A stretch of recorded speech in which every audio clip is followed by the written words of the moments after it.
A massive hike in meat prices. And SpaceX teams with NASA for a Halloween launch to the International Space Station. Also, scientists create a sustainable lab-grown coffee. The 4 states' most watched news starts now. A judge sentences a Southeast Kansas man to life in prison for killing a woman and setting 2 police officers on fire. This is KOAM News at Noon. I'm Tanya Bach. Tapping our first 7 minutes, sentencing for Harvey Ortberg. The Baxter Springs, Kansas man pled guilty in Cherokee County Court to first-degree murder charges. And yesterday, a judge sentenced him to life in prison for the crimes. In his plea, Ortberg admitted to a 2017 attack in which he killed 65-year-old Sharon Horn and set her on fire. He also attacked and wounded 2 responding officers, putting gasoline on them and himself and setting them on fire. Consumers are seeing sticker shock across the nation, and that includes the price of meat. However, we found a 4-state meat processor and seller who says they've both been able to avoid drastic price increases compared to other businesses.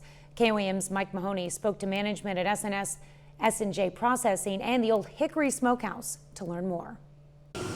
According to the most recent Consumer Price Index posted by the U.S. Bureau of Labor Statistics, the price of beef has risen 17.6% during the last year. And while prices have also gone up at Webb City's S&J Processing and Joplin's Old Hickory Smokehouse, which are both owned by the same family, management says their increases are nothing compared to what the national grocery chains are seeing. Definitely went up a little bit. We've dealt with the shipping issues and stuff like that everybody has. But for the most part, we teamed up with Show Me Beef, which is local raised farms, and they've done a pretty good job of keeping their prices even. So we've actually been able just this week to lower a lot of our prices. S&J Processing Manager Zach Carey says dealing with local suppliers and having a more intimate knowledge of the needs of their customers has helped them keep prices relatively stable. On a local level, we're able to adjust how much we sell and how much we can get in.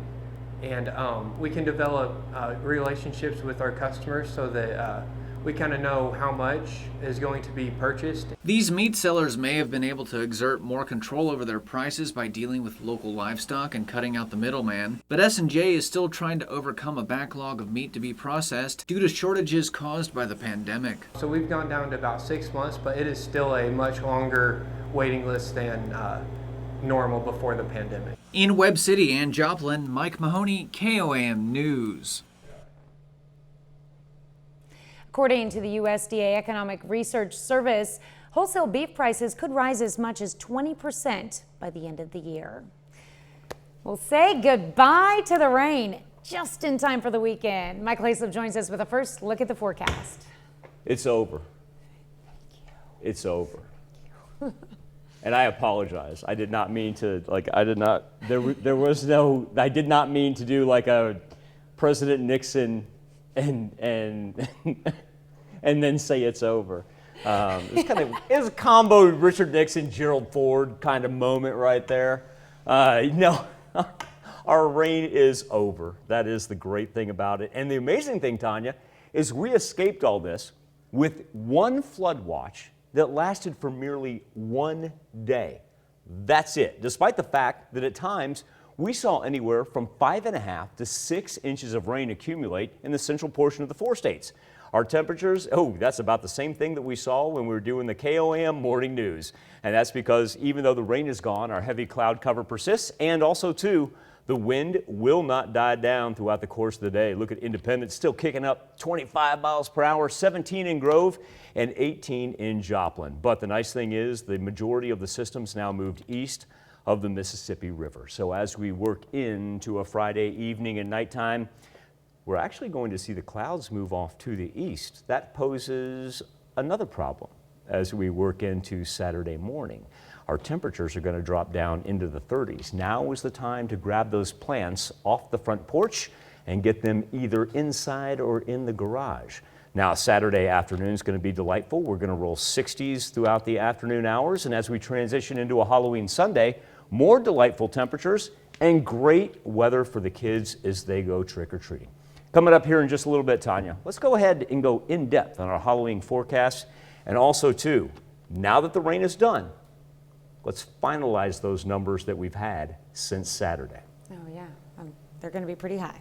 Remember, yeah, it was so warm and dry during the beginning of October. It was also, yeah, the key word on the warm too. Right, give us 8 days. Oh boy. All right, thanks, Michael. Facebook says it will now go by the name Meta.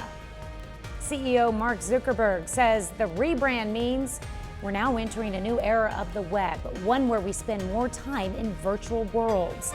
The shift at the company comes as the social media giant faces widespread criticism over how it operates. A SpaceX rocket is on the launch pad, ready to take a new crew to the International Space Station for Halloween. Navy Lieutenant Commander Kayla Barron and 3 colleagues will be there for the next 6 months. As Mark Strassman reports, she has already spent years on a series of groundbreaking missions under the sea. Space feels like a good fit for Kayla Barron. Her career has thrived at the extremes. No 3 over. Now 34, Lieutenant Commander Barron was among the U.S. Navy's first women commissioned as a submarine warfare officer. Her sub, the USS Maine, carries 24 missile away nuclear ballistic missiles. After living hundreds of feet below the ocean's surface, Liftoff. she's about to soar roughly 250 miles above Earth. This is the most dangerous thing I've ever done. For me, being on a submarine felt pretty safe. Does it feel as though you're going from living in a metal can underwater to living in a metal can up in space? Exactly. I mean, to me, when I look at the space station, I mean, I don't know what other people think about, but I go, that's a submarine in space. I think about that every time I see it. It's got a better view, though. Having windows is a nice upgrade. Barron stepped into her first astronaut suit as a 3rd grader. But she first seriously considered joining NASA while serving on that submarine. Even now, launch weekend, actually going to space seems otherworldly. This will actually be the first rocket launch I've seen in person, and I'll be in the capsule on the top of it. There's this photo of you. You've got your arms wrapped around the booster. They told us they were going to take us on a tour, and I was like, I'm going to hug it. You want to, just let the booster know that you're excited to see her and can't wait to see her on the launch pad. She's a Baron, but not the German in this SpaceX crew. That's astronaut Matthias Mowrer. Joining them, 2 more NASA astronauts, pilot Tom Marshburn, the only space veteran aboard, and Commander Raja Shari. During their 6-month stay, a Japanese billionaire will arrive on a Russian Soyuz, followed by Axiom 1, the first all-civilian foursome to visit the ISS. We're going to be busy up there every single day, so having 4 guests show up at your house where you also work is a challenge for sure. With these 4 astronauts, the number of people who have ever been to space will top 600 for the very first time. Mark Strassman, CBS News, at the Kennedy Space Center. That's a look at today's top stories and weather in our first 7 minutes. Up next on KOAM News at Noon. Brewing coffee in a lab? I'm Ian Lee with why your next cup of joe could come from a beaker. And later, we're making yummy mummy brie in the Mr. Food Test Kitchen. Coffee is a crucial part of a lot of people's day. Believe me, I'm one of them. Worldwide, we drink more than 600 billion cups every year. To make sure it never runs out, scientists in Finland are shaking up the industry in the lab. CBS's Ian Lee reports. For many folks, the day starts here, getting that coffee hit to get going. While the beans traditionally come from tropical regions, scientists in Nordic Finland are generating Java in the lab. We skip the farming part and we use plant cell cultures instead. Researchers are using cellular agriculture to create coffee cells, which are transferred to bioreactors to produce biomass. In layman's terms, they're using science to make beanless brews they say smell and taste almost like coffee. Not like, of course, 100%. It tastes a combination of different types of coffees. It's an everyday cup of joe alternative as climate change threatens coffee plants around the globe. Increasing temperatures, but also more erratic rainfall and increased drought. Scientists say lab-grown coffee doesn't need pesticides or fertilizers and reduces greenhouse gas emissions as well. You can cut on the transport requirements because you can locally produce. Researchers are looking to get regulatory approval so people can start sipping lab lattes within the next few years. Ian Lee, CBS News. What's happening in the U.S. too. Last month, a company in Seattle released the world's first molecular coffee in a one-day online pop-up, charging $5.99 a can. Still to come on the KOAM News at Noon, Mr. Food. We're gearing up for Halloween with an appetizer that any mommy or daddy would love. But first, Michael Hayslip returns with your Halloween weekend forecast. First time in a long time that we haven't started off with the Skywatch Storm Tracker. We always start with what's most important, and it's been the rain this entire week. We can finally take a deep breath and let's talk about our temperatures, because they're going to play a key factor here as not only wrap up the month of October, but also get ready to bring those plants in for the beginning of November. Whole bunch of 50 to 51s. We got 46 right now in Monette and Cassville is at 48, and that's where it's been the coolest all morning long, has been out on the east. Earlier this morning, 51-mile-an-hour wind gusts in Independence. And so the fact that the wind's blowing in so hard from the northwest does actually present us with still a wind chill here at the noon hour. We're barely seeing the eastern portion of southwest Missouri creep above the 40-degree mark. At the corner of 7th and Rangeline, look at this. No water on the tower cam. How nice of a sight is that? 50 degrees is where we stand. But once again, the wind's going to play a role all day long. I don't know if you saw that bottom line. Let's go back to that really fast. This is a key factor. The barometer is on the rise, because what that's an indicator of is our storm system that brought us all the rain is finally beginning to clear out. Now, granted, for the central eastern portion of the 4 states, no, not going to see any sunshine. Maybe you get a little sneak peek before it sets, but we're finally beginning to clear out. Most important part is we don't see the widespread precipitation. It has finally moved out to the east. With that being said, if you want to go back to Saturday, we're looking at this line right here that really stretches from just about Girard, makes its way through Pittsburgh, down through Highway 69 to Joplin, then take 44 out to about the Monette exit and dip south of 44. We're talking about 5.5 inches of rain. We got out lucky that our streams and creeks were able to absorb all this water because our October had been so warm already. Here's the big factor. For 2 days, the U-shape, the trough of the jet stream, it just hung right over us. It didn't want to move. All of a sudden last night, we knew this was going to happen. It got legs on us. It crossed the Mississippi. It's taken just about all the rain out of the entire state of Missouri. And behind it, nice big high pressure system, which number one is going to mean some sunshine for the weekend, but also two, going to mean some warmer temperatures. So as we look at our afternoon planner, remember with the cloud cover, not a whole lot of difference as far as what we'll see for the afternoon.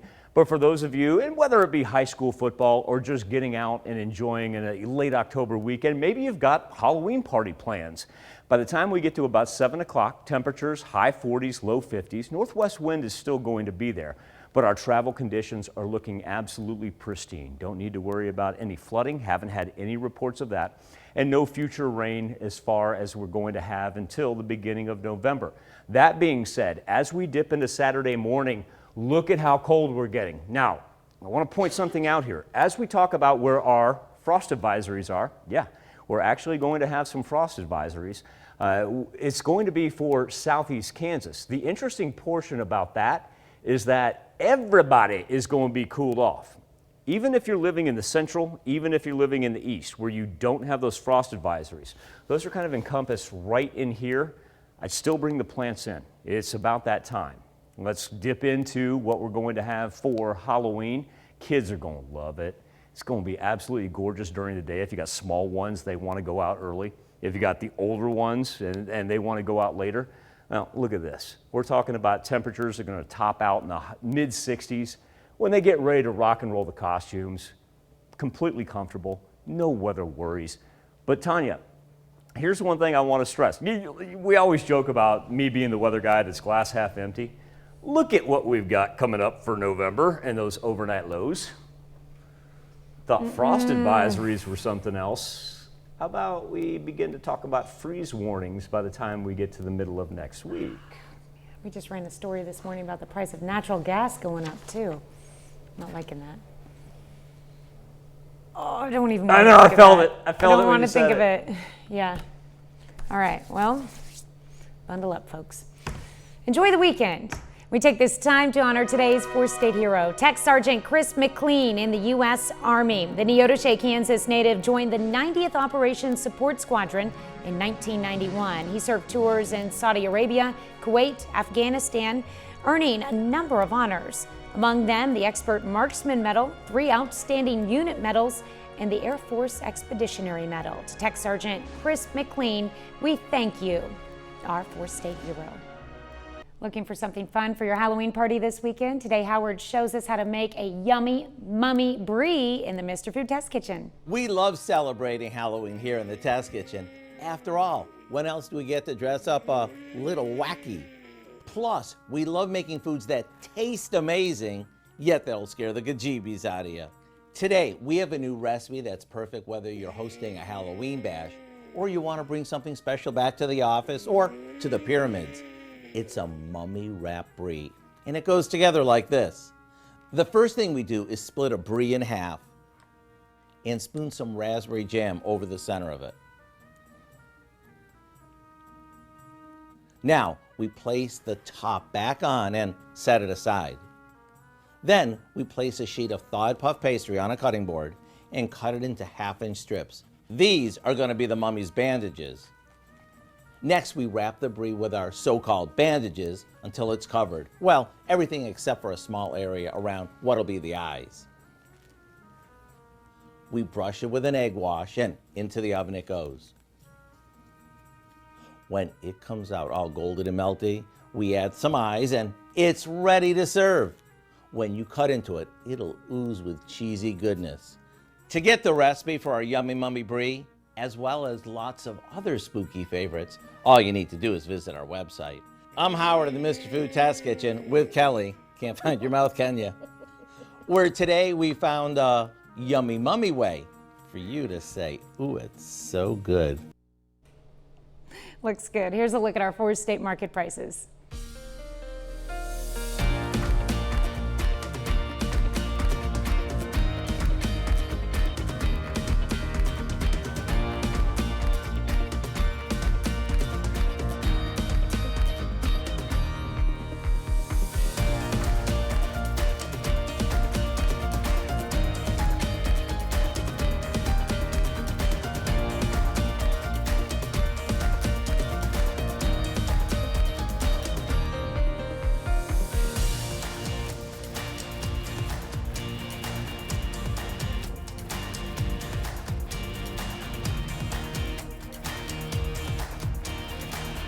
No worries for today. We are done with our rain. However, overnight, bring the plants in no matter if you're in the frost advisory or not, because it not only gets cold as we head into the week, despite the fact that the kids are going to have a marvelous Halloween Sunday, but look at what happens for the beginning of November, folks. It's going to be frosty. Overnight lows close to freezing. All right, what do we have coming up tonight at 5? Well, trick-or-treating is back, but health experts still want families to be COVID conscious. We're going to tackle the topic of how to have fun but safe Halloween this year. Plus, sentencing for a Joplin man convicted of shooting his estranged wife and killing her girlfriend. And we're going to find out who wins the stiletto sprint. Our very own Chris Warner is in that race. Hope you join us. KOAN. I can't wait to see that video. Yeah, hope he doesn't come back with a sprained ankle. All right, thanks for joining us for KOAM News at Noon. We'll see you right back here at 5 o'clock.